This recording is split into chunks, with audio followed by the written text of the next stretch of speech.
नमस्कार। जगत गुरु भगवान श्री कृष्ण जी के चरणों में कृतज्ञतापूर्वक वंदन करता हूँ। सनातन संस्था एवं हिंदू जनजागृति समिति की ओर से धर्म संवाद के इस विशेष कार्यक्रम में मैं कार्तिक सालुंके आप सभी का हार्दिक स्वागत करता हूँ। बंधुओं, पिछले कुछ दिनों से हमने वामपंथियों द्वारा किस प्रकार से अत्याचार किए गए ये हमने देखा। विदेश में ही नहीं तो भारत देश में भी स्वतंत्रता के उपरांत किस प्रकार से इन वामपंथियों ने जो तत्कालीन शासन था उसका सहारा लेकर हमारे देश में एक द्वेष फैलाने का प्रयास किया। और ये द्वेष भी कैसा था तो कि मुसलमानों के लिए नहीं, ईसाइयों के लिए नहीं, केवल ये वामपंथ हिंदू धर्म के पीछे ही उन्होंने षड्यंत्र फैलाना शुरू किया। तो ये जो बातें थी ये हमने समझ कर ली।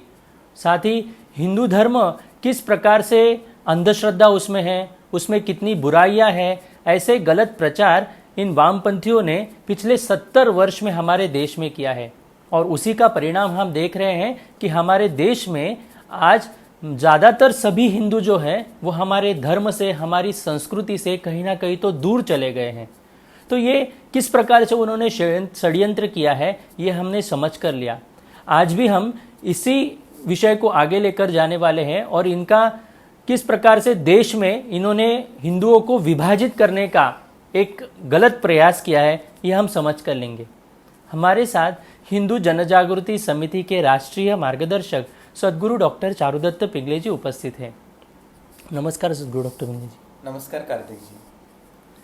सद्गुरु डॉक्टर पिंगले जी, मैं सद्गुरु डॉक्टर पिंगले जी आपसे पूछना चाहता हूँ कि भारत में जो व्यवस्था है, भारत की व्यवस्था, तो इस व्यवस्था द्वारा ही शोषण होने का आरोप कर एक नक्सलवादी क्रांति खड़ी कर दी गई और इस क्रांति में गरीब लोगों द्वारा ही हिंसा का आचरण किया गया। तो ये इसके बारे में सत्यता क्या है ये भी आप हमारे दर्शकों को बताएं।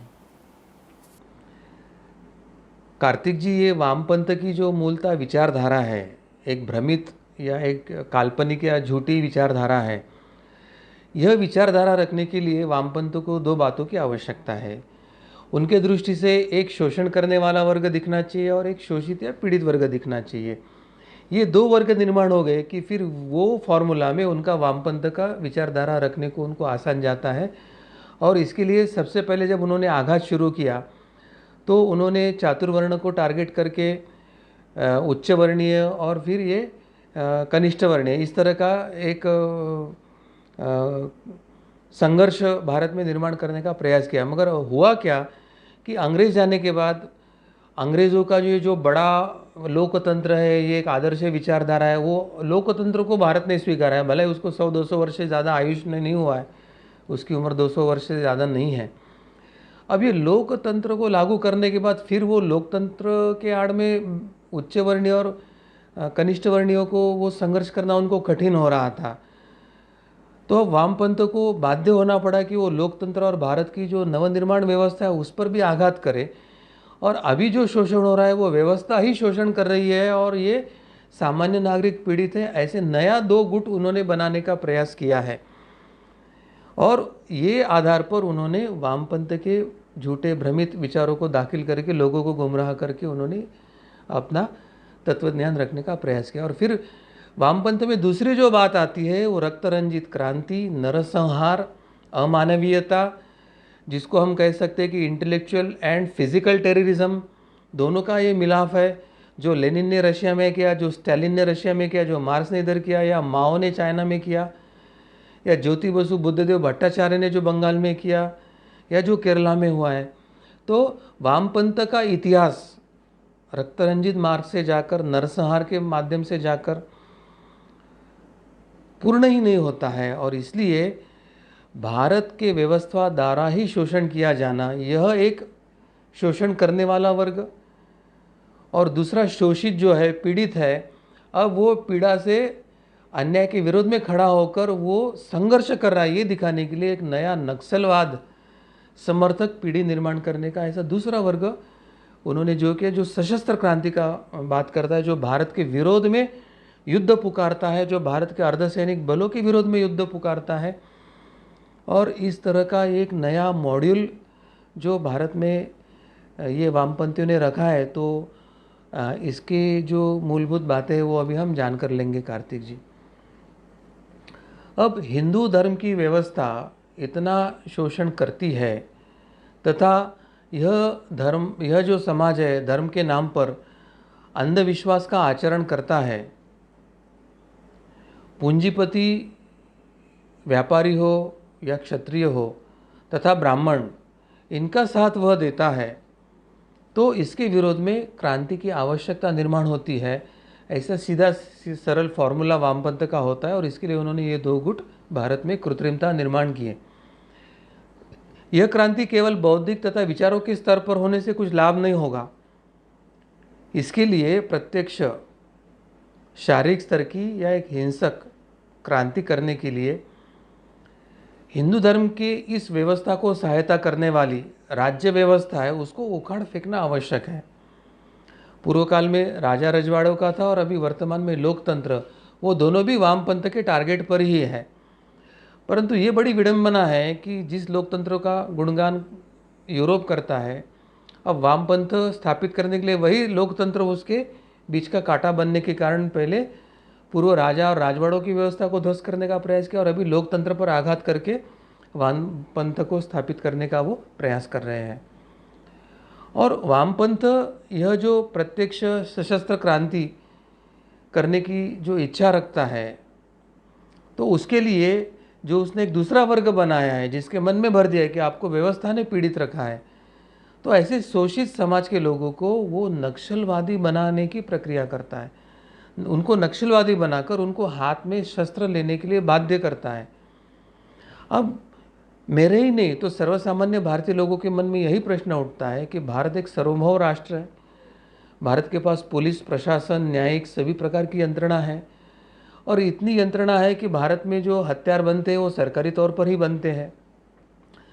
तो हमारी पुलिस से भी ज़्यादा आधुनिक या पैरामिलिट्री के साथ युद्ध कर सके इतने उच्च स्तर की बंदूकें, लैंड माइंस यानी ज़मीन में जो सुरंग डालते हैं वो से लेके तो उनके पास शस्त्र अस्त्र और कम्युनिकेशन के जो इक्विपमेंट्स है वो ये नक्सलवादी को कहाँ से आते हैं, उनको कौन उपलब्ध करा रहा है, वो धन कौन उसको दे रहा है।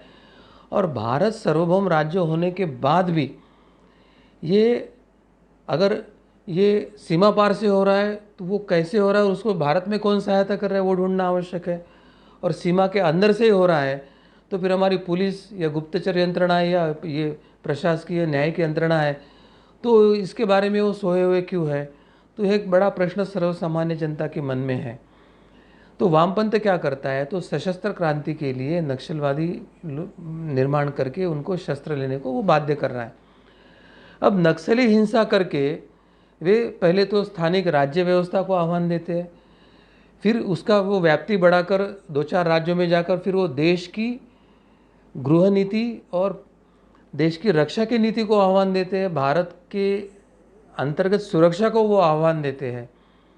और ऐसी स्थिति है तो मीडिया है या ये सेकुलर वामपंथी है जो देशभक्त और राष्ट्रभक्त या संविधान की रक्षा की या देश की रक्षा की बात करते हैं, तो इस समय ये देश के पक्ष में खड़ा न होते ये वामपंथी प्रभावित मीडिया, ये वामपंथी प्रभावित कुछ राज्यकर्ता, कुछ सरकारें, कुछ बुद्धिजीवी, वहाँ पर कार्य जो कम्युनिस्ट है वो इन नक्सलवादियों के ये नक्सली कृत्यों को, चाहे जनता की हत्या हो या पुलिस बल या अर्धसैनिक बलों की हत्याओं के जो उनके घटनाएं हैं, तो इन कम्युनिस्टों के देश विरोधी घटनाओं को वे एक देशद्रोह या जनता या सरकार पर किए हुए नक्सलवादियों के अत्याचार ऐसा न बताते हुए वो कहते हैं कि वो तो पीड़ित है तो उन्होंने पीड़ा व्यक्त करने के लिए एक सामान्य कार्य किया, ऐसा करके वो उनके समर्थन में उतरते हैं।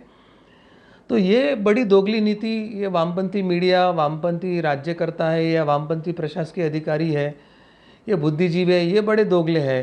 यानी दिखने को तो भारत के पक्ष में दिखते हैं और समर्थन देशद्रोहियों का कर रहे हैं, भारत विरोधी गतिविधियों का वो समर्थन कर रहे हैं। तो ये समझकर इनको योग्य पद्धति से, कानूनी पद्धति से उनको शिक्षा करने की आवश्यकता है।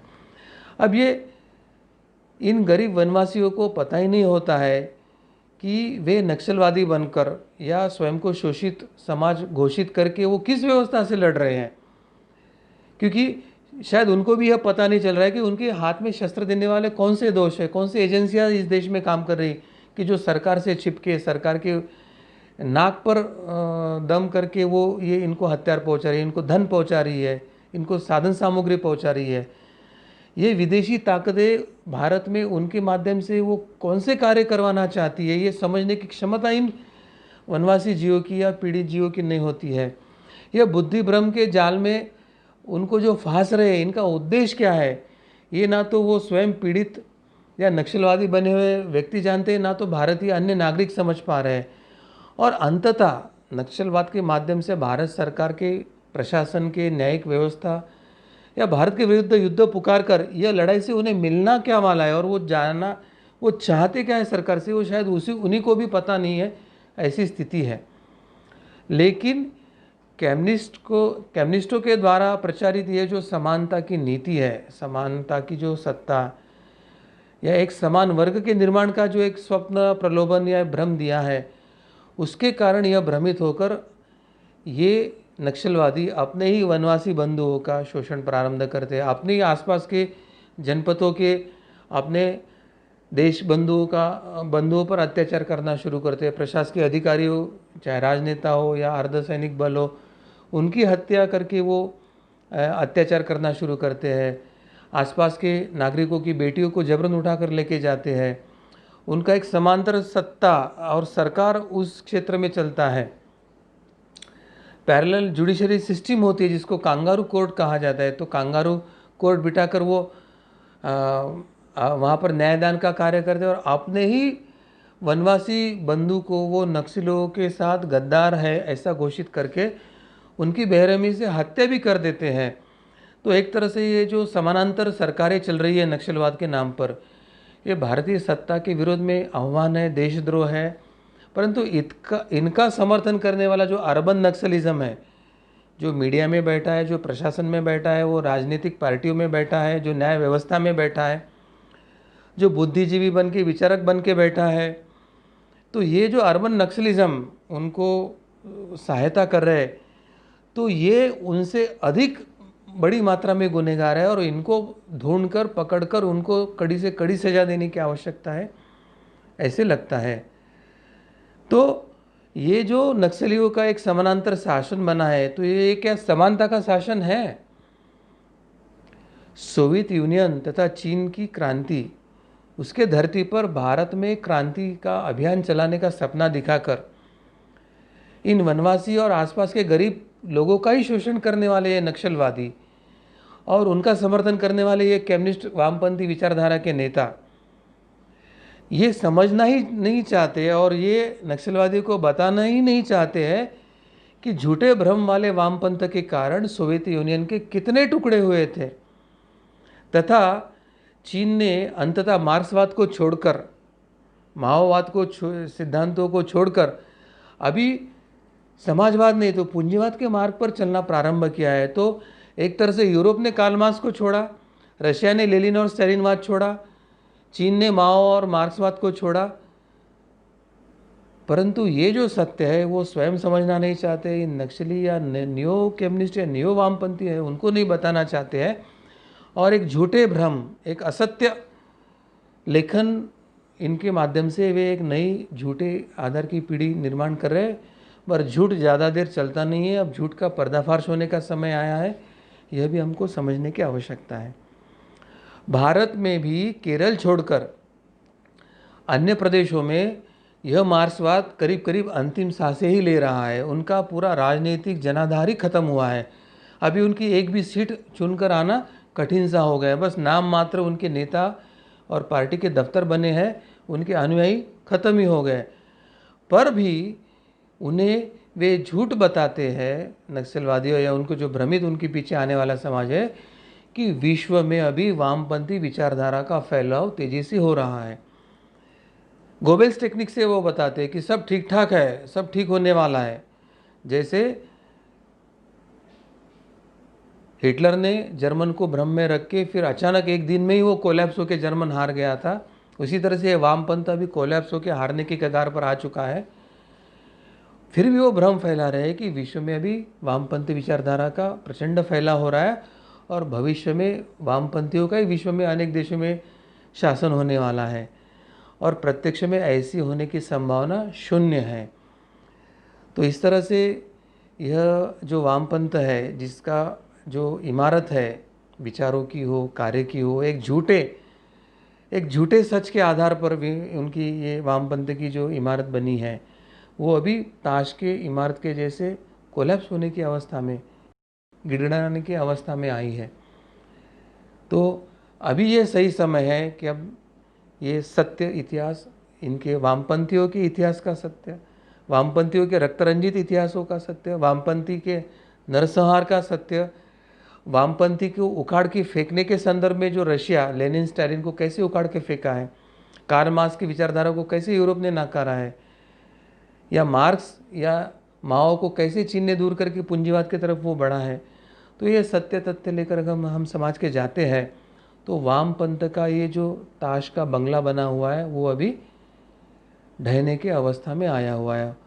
तो मैं कार्तिक जी सभी से विनती करना चाहूँगा कि हम सबको स्वयं को यह ज्ञान लेने की आवश्यकता है, स्वयं को धर्म शिक्षा लेने की आवश्यकता है। वामपंथी विचारों का वस्तुनिष्ठ अध्ययन करके उनके सिद्धांत के झूठेपन का, भ्रम का, कल्पना का अध्ययन करने की आवश्यकता है। और एक समान वर्ग हो या वर्गहीन समाज हो, ये कितनी गलत संकल्पना है यह समझकर समाज को बताने की आवश्यकता है। और यह ज्ञान शक्ति के आधार पर, ज्ञान के आधार पर जनजागृति के माध्यम से, ज्ञान के आधार पर जनजागृति और जनजागृत हिंदुओं के संगठन के माध्यम से यह वामपंथ को उसको उखाड़ कर फेंकना और भारतीय परंपरा, धर्म परंपरा, शिक्षा परंपरा, ऐतिहासिक परंपरा, गौरवशाली परंपरा को स्थापित करने की नई पहल करने की आवश्यकता है, ऐसे मुझे लगता है कार्तिक जी।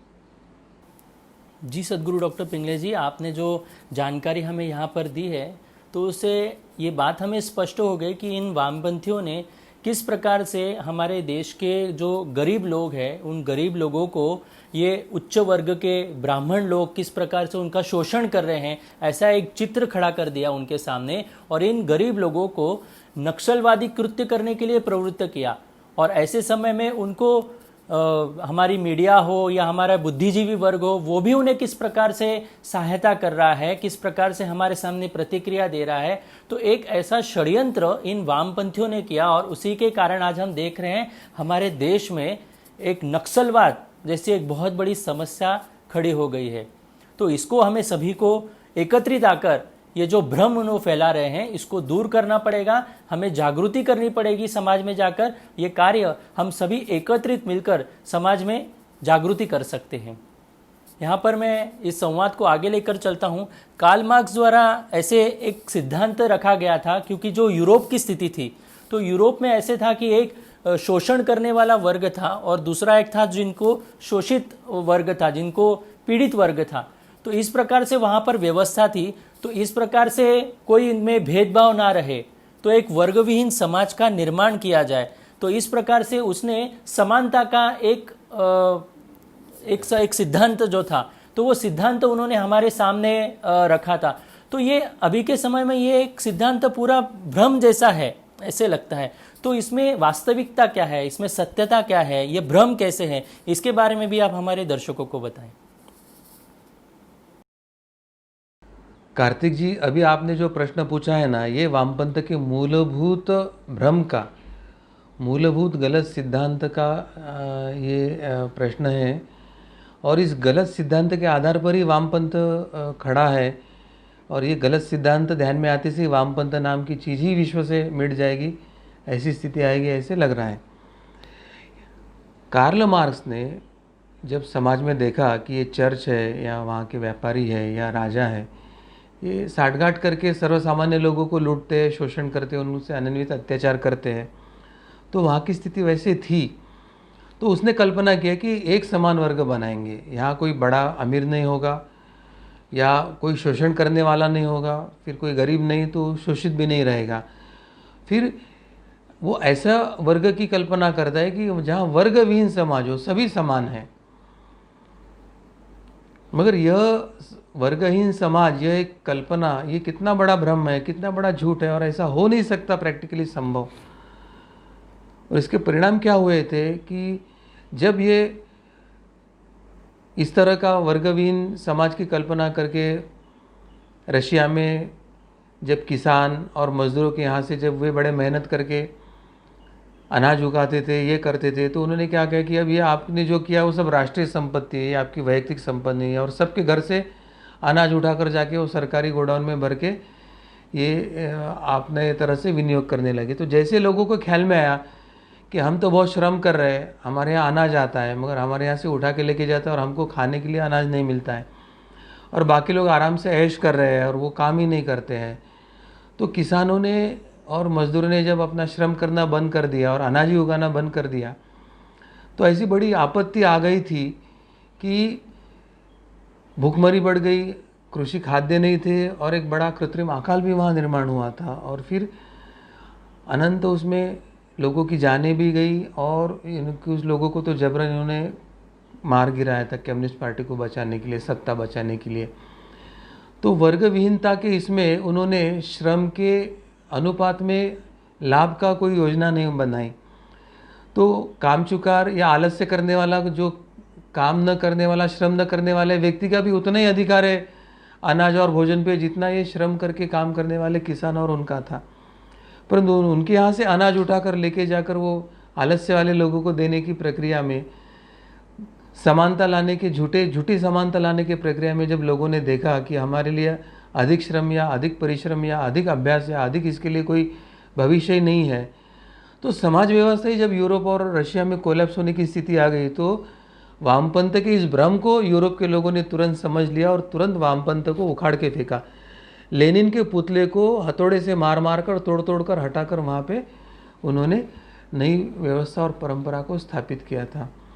तो यूरोप के लोग तो समझदार थे और उनकी ही शिक्षा पद्धति से शिक्षित थे, इसलिए उनका ही षड्यंत्र वो जान पाए। मगर भारत के भोले भाले जो लोग थे, वो भारतीय शिक्षा परंपरा के होने के बाद पश्चिम का लुभावना चेहरा, आधुनिक विज्ञान का एक लुभावना चेहरे, और वो श्रेष्ठ ये भाव में रहकर उन्होंने जो जहर पिलाया, उस जहर के अमल, पॉइजनिंग के असर में ही उन्होंने इस वामपंथ को स्वीकारा है। और ये मैं कुछ आपके सामने मूलभूत प्रश्न खड़ा करना चाहता हूँ कि क्या समानता संभव है, क्या वर्गविहीनता संभव है? क्योंकि जब लेनिन ने ये रक्तरंजित क्रांति करके लेनिन के हाथ में जब सत्ता आई, तो अब समानता के आधार पर सभी कम्युनिस्ट पार्टी के सदस्यों को रशिया का हेड बनाना आवश्यक था, क्योंकि वो समानता चाहता है और वो वर्गविहीन चाहता है।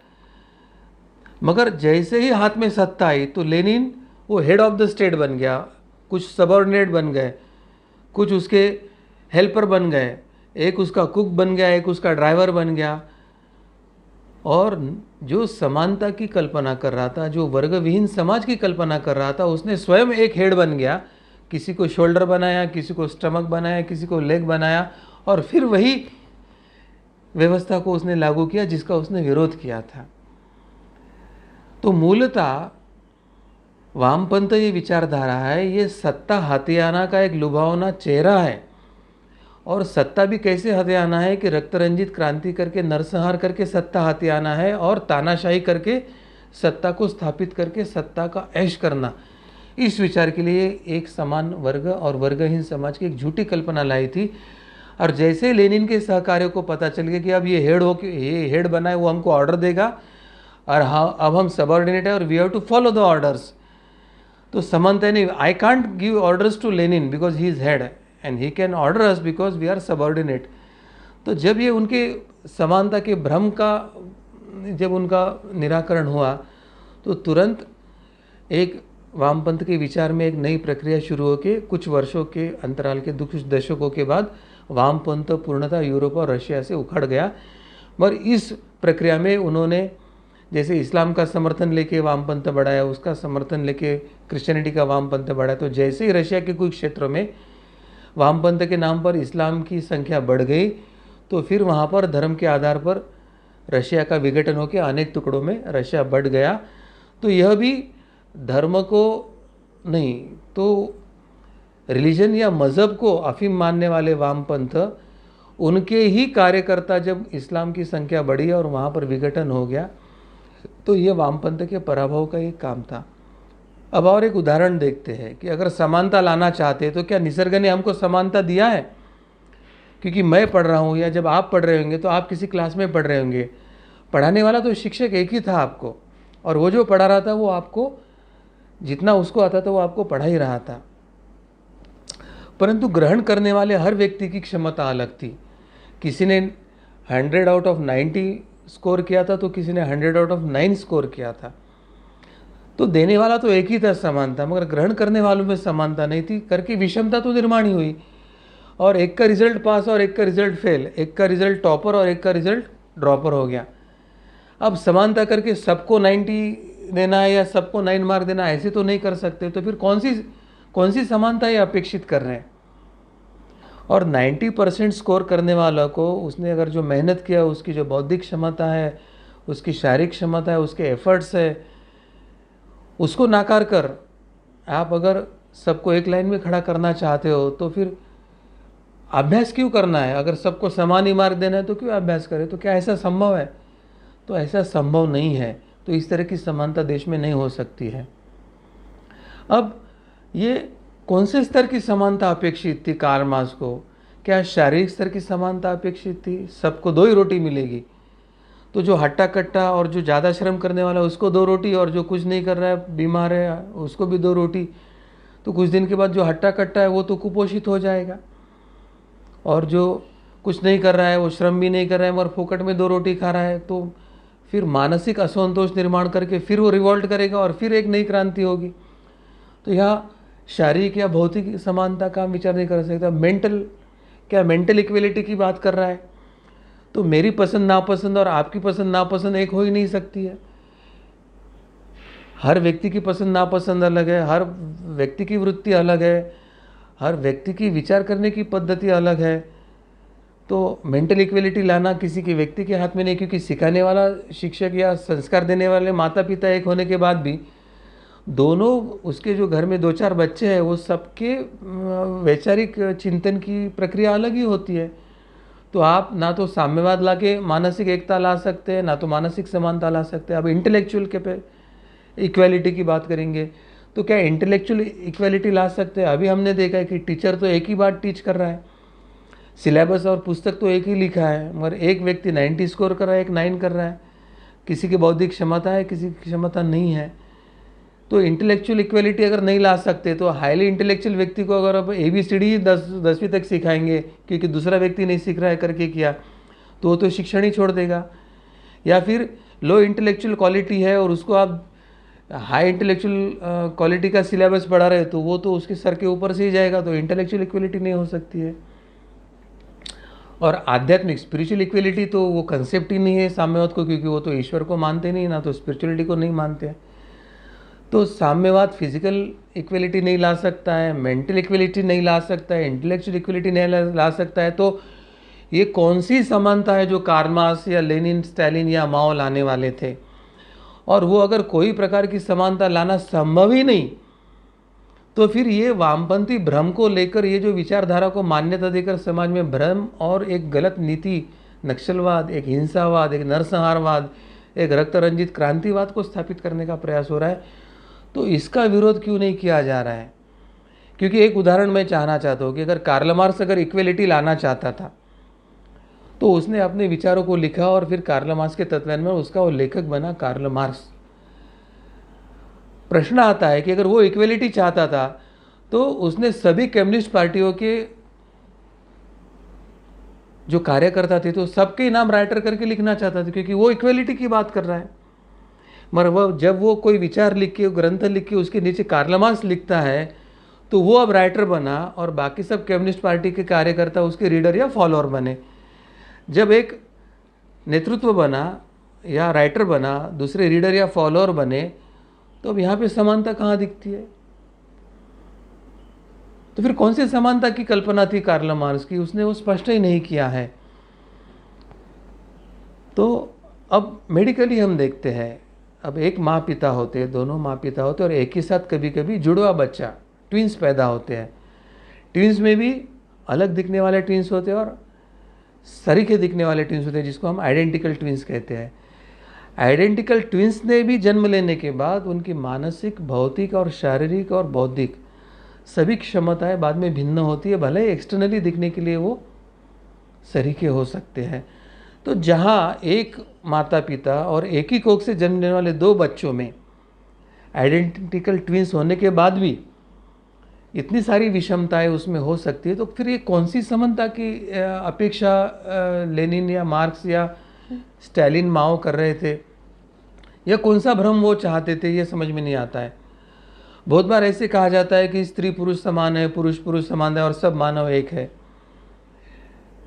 मगर मेडिकली अगर आप देखते हो तो समझो भारत के परिप्रेक्ष्य में देखना है तो ये यहाँ पर एवरेज हाइट ऑफ मेल, ऐसा अगर मेडिकल साइंस ने अध्ययन किया होगा, और एवरेज हाइट ऑफ फीमेल्स ऐसा अगर अध्ययन किया हो, तो comparatively average height of male is slightly higher than average height of female, ऐसा आता है। अब ये किसी हमने और आपने ये विषमता किया है क्या? ये तो निसर्गतः आई हुई विषमता है। मगर स्त्री पुरुष समानता के लिए क्या पुरुष की हाइट ज़्यादा है करके आप उसके पाँव काटना चाहोगे क्या? तो ये जो नेचुरल डाइवर्सिटी है उसको एक्सेप्ट करना होगा आपको। अगर हम average weight of male and average weight of female in India ऐसे कंपेरेटिवली अगर हम अभ्यास देखते हैं, तो एवरेज वेट ऑफ मेल जो है वो थोड़ा सा हायर साइड में रहता है फीमेल से। तो क्या हम इसको डिस्क्रिमिनेशन, इनइक्वलिटी कहेंगे? ये तो निसर्ग ने दिया हुआ है। तो सामान्यतः स्त्री का वजन कम होता है, हाइट कम होती है पुरुषों से, तो ऐसे कहना है स्त्री को नीचे दिखाना होता है क्या? नहीं हो सकता है ना। हाँ, कोई क्रिटिसाइज करके कह रहा है या मैं श्रेष्ठ और स्त्रियाँ कम है, ऐसे कोई इगोइस्टिक इसमें कह रहा है तो उसको हम डिस्क्रिमिनेशन मान सकते हैं। मगर समानता के नाम पर हम उनकी क्षमताओं को पुरुषों की क्षमता के साथ कॉम्पीट करके उनसे अगर एक्सेसिव वर्क करवाते हैं तो ये अन्याय होगा।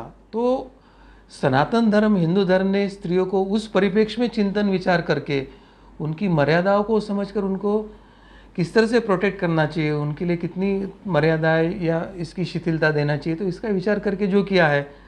तो उसके झूठे फेमिनिज्म, यानी यूरोप में जो चर्च स्त्रियों पे अत्याचार कर रहा था रिलीजन के नाम पर, जिनको धर्म पता नहीं था, उस मॉड्यूल में भारत के धर्म को फिट करके, जहाँ पे स्त्री को देवता माना गया है, स्त्री को देवी स्वरूप माना गया है, स्त्रियों की पूजन जहाँ किया जाता था, तो उसमें एक झूठा फेमिनिज्म डाल के ये जो भारतीय समाज को स्त्री पुरुष एक संघर्ष खड़ा करके एक एडल्ट्रेशन, समाज को विघटित और एक प्रदूषित करने का प्रयास जो वामपंथ से हो रहा है, तो यह अत्यंत गलत बात है।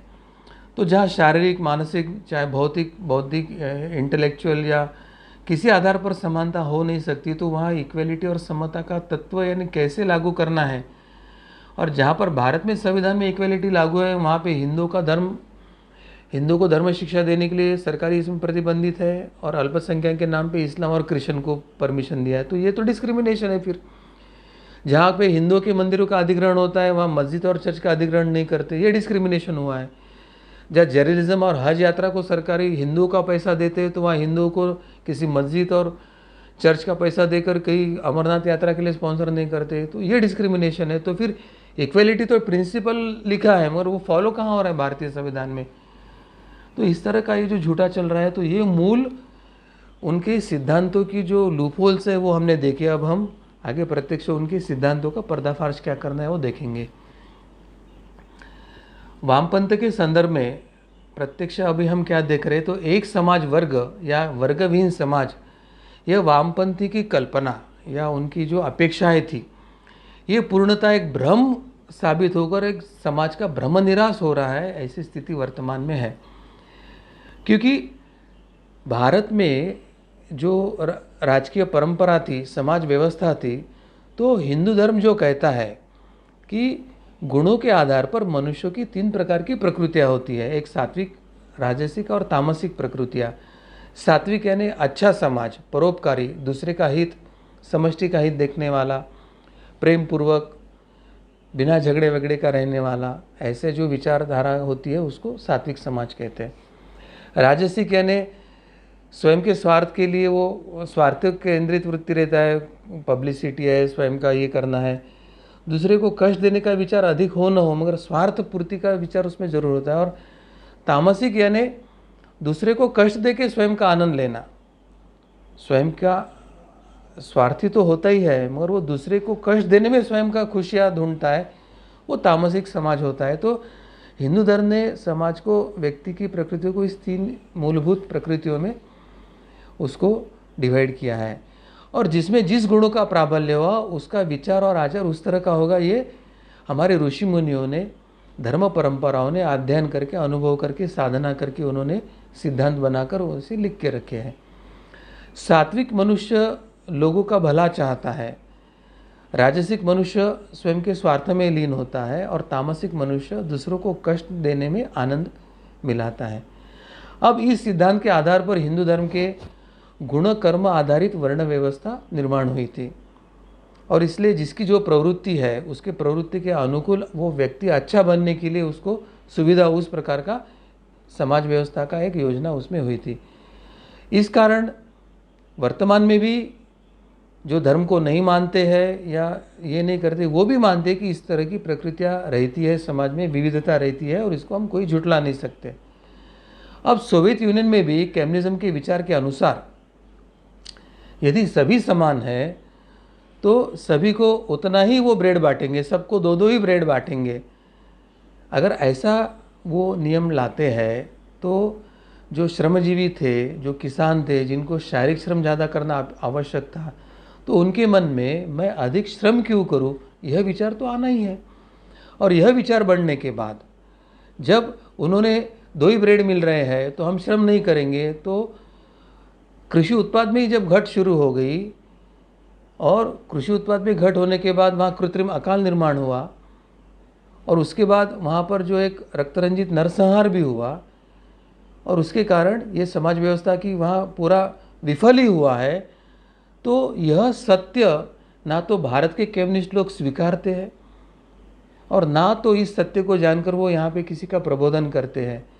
तो यह छिपाया हुआ इतिहास, और इतना होने के बाद भी भारतीय लोगों को भ्रम में, वामपंथी विचार में डालकर वो जो पाप कर रहे हैं, उस पाप का प्रायश्चित करने की आवश्यकता है। और इसलिए ये एक समाज और वर्गहीन समाज ये संभव नहीं है, ये हमें स्पष्ट होता है। जी सद्गुरु डॉक्टर पिंगले जी, आपने जो सत्य बातें हमें यहाँ पर बताई है, इससे तो हम सभी को ये स्पष्ट हुआ होगा कि किस प्रकार से एक यूरोप की स्थिति के आधार पर हमारे देश में एक बहुत बड़ा भ्रम फैलाने का प्रयास किया गया, और ये समानता का भ्रम किस प्रकार से झूठा है, किस प्रकार से गलत है, ये आज हमें यहाँ पर पता चल रहा है। तो हम सभी को अभी एकत्रित होकर इसमें जागृति लाने की बहुत आवश्यकता है, क्योंकि इस वामपंथ द्वारा ये जो षड्यंत्र पूर्वक कृति की गई है वो आज पूरे जड़ तक हमारे लोगों के अंदर तक गई हुई है। पिछले 70 वर्ष में इन वामपंथियों ने हिंदुओं को जो तोड़ने का ही प्रयास किया गया है, और इसकी का परिणाम है कि आज हमारे धर्म से हो, हमारी संस्कृति से हो, हम सभी से दूर चले गए हैं। और ये केवल हिंदुओं के बारे में हुआ है, अन्य किसी पंथों के बारे में हुआ नहीं है। ये महत्वपूर्ण बात हमें समझ कर लेने की आवश्यकता है। तो ये जो सब स्थिति अभी निर्माण हुई है, तो इसमें हिंदू धर्म की सभ्यता से ही मानव का विकास संभव है, ऐसे हमें लगता है। तो ये किस प्रकार से ये संभव है, तो ये भी आप हमें स्पष्ट करें। कार्तिक जी, आपने जो बताया वो अत्यंत सही है कि हिंदू धर्म की सभ्यता से ही मानव का विकास संभव है, और हिंदू धर्म की सभ्यता के संरक्षा से ही केवल भारत नहीं तो समस्त विश्व और विश्व के मानवों के विकास संभव है। और उसके लिए पूरे विश्व को प्रत्यक्ष और अप्रत्यक्ष रूप से हिंदू सभ्यता के तरफ ही मुड़ना होगा, ऐसे मुझे लगता है। क्योंकि भारत की जो सभ्यता है यह ज्ञान की सभ्यता है, और इस सभ्यता में व्यक्ति के जो गुण है, एक तो त्रिगुण है कि सत्वगुण, रजोगुण, तमोगुण, इन तीनों गुणों के संबंध में, और वो जो कर्म करता है वो कर्म का फल उसके तीनों गुणों के आधार पर होता है। और दूसरा जो है एक गुण कौशल्य, यानी उसमें जो एक निसर्गतः जो कौशल्य, कोई कुम्हार काम कर सकता है, कोई लोहे का काम कर सकता है, कोई सुनार काम कर सकता है, कोई खेती कर सकता है, कोई युद्ध कर सकता है, कोई शिक्षक वर्ग के अध्ययन अध्यापन का कार्य कर सकते, तो उनके गुण आदि कर्म के आधार पर जो व्यक्ति में जो कौशल्य और ये होते हैं, तो उस भेद के विभिन्नता में एक आध्यात्मिक एकता, यानी मानव शरीर से अलग है, पसंद नापसंद से अलग है, उसके गुण और कौशल्य से अलग है, वृत्ति से अलग है, परंतु साधना करके सभी को अपने स्वस्वरूप और आत्मस्वरूप या ब्रह्म स्वरूप में विलीन होना है। और सभी ईश्वर का अंश है, सभी ब्रह्म स्वरूप है, सभी आत्मस्वरूप है। और उस आध्यात्मिक एकता को बाह्य विभिन्नता में आध्यात्मिक एकता के सिद्धांत के आधार पर ये वर्ण व्यवस्था, समाज व्यवस्था का निर्माण पारंपरिक दिनों में हमने किया था। और सबसे महत्व का है कि हिंदू धर्म है, तो धर्म की व्याख्या क्या है कि ध्रुव धारयति इति धर्म, यानी सभी मनुष्य, और सभी मनुष्य नहीं तो ये प्राणी, वनस्पति और इस सृष्टि को धारण करता है वो धर्म। और धारण करने में परस्पर समन्वय, सहयोग, प्रेम और इस प्रकार के दिव्य गुणों से ही वो धारण हो सकता है। जहाँ परस्पर ईर्ष्या, स्पर्धा, द्वेष, अहंकार आता है और संघर्ष आता है, वहाँ सभी को धारण करने की स्थिति नहीं होती। तो जहाँ संघर्ष है, द्वेष है, ईर्ष्या है, वहाँ धर्म नहीं हो सकता है और वो धारण नहीं कर सकता है। इसलिए धर्म की व्याख्या में दूसरी जो आद्य शंकराचार्य ने बताई है कि जिस हेतु प्राणी मात्र का भौतिक या ऐहिक उन्नति होती है, पारलौकिक यानी आध्यात्मिक उन्नति होती है, और जिस हेतु समाज व्यवस्था उत्तम रहती है, उसको धर्म कहा गया है। यानी हर व्यक्ति और प्राणी मात्र की भौतिक उन्नति होना चाहिए, यानी आपकी सुख सुविधा, घर बार या जो आधुनिक जो कुछ बना है उसकी सुविधा सभी को मिलना चाहिए। पारलौकिक यानी आध्यात्मिक, यानी आपको आध्यात्मिक मार्ग पे जाके आनंद प्राप्ति की तरफ, यानी सब में समानता है, सब ब्रह्म स्वरूप है, सब ईश्वर का अंश है, सब एक है। यह एकता को ढूंढकर एकता की तरफ हमें बढ़ना है। और फिर उत्तम समाज व्यवस्था, यानी मैं, मेरे आजू बाजू के मनुष्य और समाज व्यवस्था, मेरे आजू बाजू के प्राणी और प्राणी व्यवस्था, मेरे आजू बाजू की वनस्पति, जंगल, या ये जो पंचमहाभूत है, जल है, वायु है, पर्वत है, आकाश है, इसकी संरक्षण करने के लिए उसको मैं पूरक रहूं, यानी उत्तम समाज व्यवस्था निर्माण हो, इसको धर्म कहा गया है।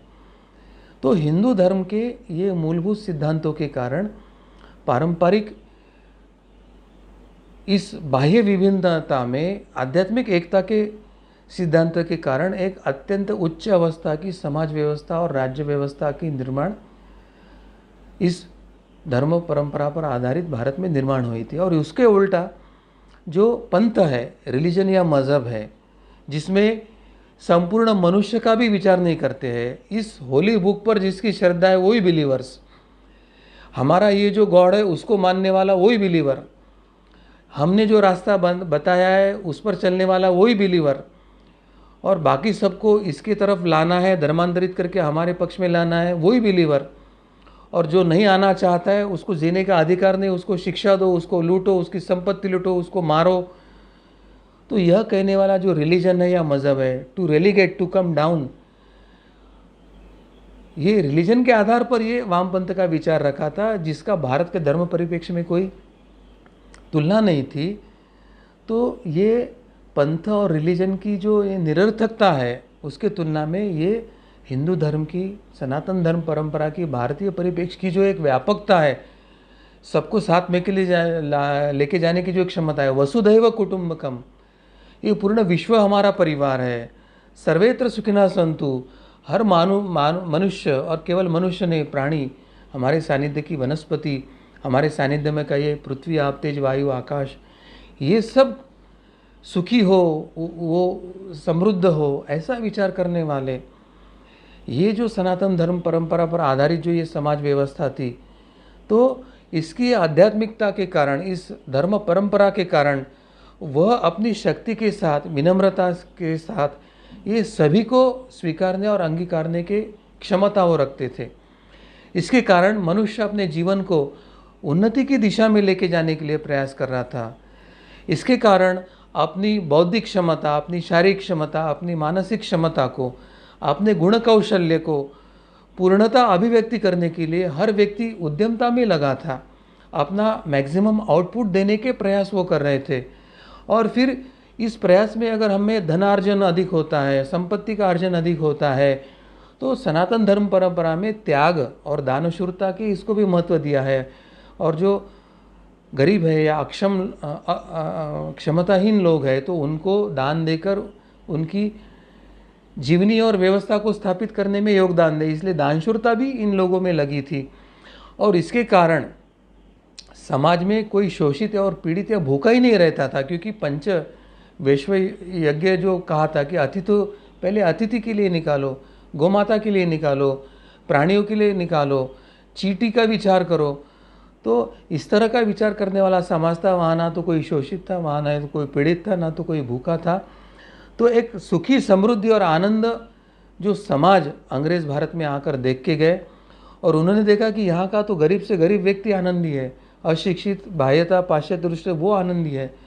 तो इनमें हम ईसाई मिशनरियों का कार्य कैसे शुरू करें, उनको अपने ईसाई धर्म में कैसे परिवर्तित करें, अंग्रेज़ों की सत्ता की जड़ें भारत में कैसे बनाएं, और उसके आधार पर जो षड्यंत्रपूर्वक उन्होंने शिक्षा व्यवस्था को ख़त्म करके एक विषमता का विष जहर घोलकर उन्होंने जो किया था, तो ये वामपंथ और ये अंग्रेज़ी विचारधारा और ये लोकतंत्र ही भारत में जहर बन के आया हुआ है। ऐसे उच्च विचार, ऐसे शाश्वत सिद्धांत, ऐसे सार्वभौम सिद्धांत, ऐसे यूनिवर्सल ट्रुथ या यूनिवर्सल प्रिंसिपल्स जो धर्म में है, ऐसे धर्म सिद्धांतों के कारण काल के साथ साथ यह भारतीय सभ्यता अपनी विकास करके आगे बढ़ी थी, आगे बढ़ रही थी। कुछ काल के लिए यह वामपंथ, ये मुग़लों का और ये अंग्रेज़ी परंपरा का ग्रहण ज़रूर यहाँ पे लगा होगा, परंतु यह ग्रहण छूटने का समय आया है। अब हम सबको इस सभ्यता के अनुनय करके, उसका आचरण करके हमें अपने जीवन में उतारना होगा। और संपूर्ण विश्व के मनुष्य अगर इसको जीवन में उतारने का प्रयास करते हैं तो सही मायने में वसुधैव कुटुंबकम, यह विश्वचिया माझे घर, ये पूरा विश्व ही मेरा घर है, यह भावना लेकर सर्वत्र सुखिना संतु, केवल मनुष्य नहीं तो प्राणी, वनस्पति से लेकर ये पूर्ण सृष्टि सुखी और शांति बने। तो विश्व को अगर शांति चाहिए, विश्व को अगर सुखी और समृद्धि बनना है, सुजलाम सुफलाम बनना है, तो संपूर्ण विश्व को हिंदू धर्म, सनातन परंपरा और भारतीय संस्कृति के शरण में आना आवश्यक है। और उसके लिए सबसे पहले हमें स्वयं के जीवन में लाकर एक कृतिशील आदर्श बन के, एक कृतिशील आदर्श समाज का मॉड्यूल बनाकर विश्व के सामने रखने की आवश्यकता है। मैं सभी हिंदू भाइयों को यही कहना चाहूँगा कि आप धर्म को समझिए, आप धर्म की शिक्षा लीजिए, धर्म की वैज्ञानिकता समझिए, धर्म की आध्यात्मिकता जानिए, आचरण करके उसका अनुभूति लिए, और ऐसे अनुभूति के आधार पर हमको एक कृतिशील आदर्श निर्माण करके पूरे विश्व को, कृण्वन्तो विश्वम आर्यम, इस उक्ति के साथ सबको हम सुसंस्कृत और अच्छा गौरवशाली बनाएंगे। मैं भगवान श्री कृष्ण और प्रभु रामचंद्र जी के चरण में यही प्रार्थना करना चाहता हूँ कि आपने जो दिव्य धर्म संस्थापना का कार्य किया था और अभी जो दिव्य अवतारी संतों के माध्यम से यह कार्य पुनश्च आपने हाथ में लिया और कर रहे हैं, तो आपके इस कार्य में हम सभी को आप जोड़ लीजिए। यह धर्म संस्थापना करते करते हम सबका आप उद्धार कीजिए। भारत को हिंदू राष्ट्र और विश्व गुरु बनाने में आपका जो यह कार्य चल रहा है, इस कार्य में सहभागी कर हमारा उद्धार कीजिए। यही प्रार्थना करते हुए मैं अपनी वाणी को यही विराम देता हूँ। आप सभी को नमस्कार।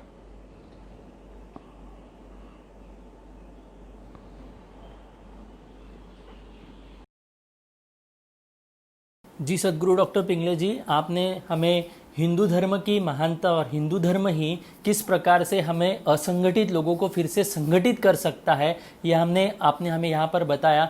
और साथ ही ये समानता का सिद्धांत किस प्रकार से झूठा है और किस प्रकार से उन्होंने हमारे देश में ये फैलाने का प्रयास किया है। तो हिंदू धर्म में बताई गई जो चातुर्वर्ण की व्यवस्था है, इस वर्ण व्यवस्था के कारण ही हमारा समाज एक संगठित रूप से, एकत्रित रूप से आकर एक दूसरे में कोई द्वेष भावना न रखते हुए वो अच्छा एक कार्य कर सकता है, मिलजुल कर रह सकता है और उनकी आध्यात्मिक उन्नति भी इसमें हो सकती है। ये बातें हमें समझ कर आई।